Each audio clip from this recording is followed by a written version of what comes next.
Bharatiya Janata party के पूर्व विधायक के पूर्व पीए की ओर से कुछ दिनों पहले एक महिला के साथ बलात्कार की घटना को अंजाम दिया गया था। अब इस मामले में जवाहर नगर पुलिस की ओर से आज पत्रकार परिषद आयोजित कर ज्यादा जानकारी दी गई। भाजपा के पूर्व विधायक के पूर्व पीए राजेश गोहिल की ओर से एक विधवा महिला के साथ दुष्कर्म किया गया था और तब इस मामले में जवाहर नगर पुलिस की ओर से आज एक पत्रकार परिषद बुलाई गई थी। दरअसल कुछ दिनों पहले की ये घटना है जहां पर भाजपा के पूर्व विधायक के पूर्व पीए राजेश गोहिल की ओर से इस घटना को अंजाम दिया गया था। इसी मामले के मद्देनजर पी डिवीजन के एसीपी आरडी कावा ने आज पत्रकार परिषद बुलाई। मकान दिलवाने का नाम लेकर धोखाधड़ी कर राजेश गोहिल की ओर से विधवा महिला के साथ दुष्कर्म किया गया था।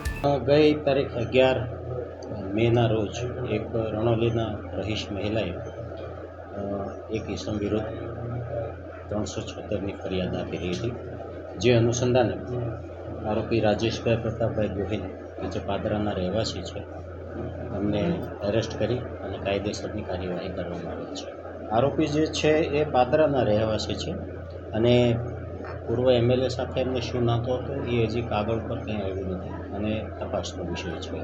મકાનની લોન લેવા દેવા બાબતે કંઈક એમનો ઇસ્યુ હતો, જે અનુસંધાને કન્સલ્ટન્સી કરવા માટે ગયા હશે અથવા બોલાવ્યા હશે, એ અનુસંધાને જે આરોપી છે એ ત્યાં ગયેલા હતા। રેસિડેન્સ ઉપરથી તો એ જે તે વખતે એબ્સકોન્ડ હતા, ભાગેડો હતા। પછી પોલીસ ટીમે એમને सूरत मुकामेथी रामपुरा मुकामेथी हमने अरेस्ट करवाना आवेला है।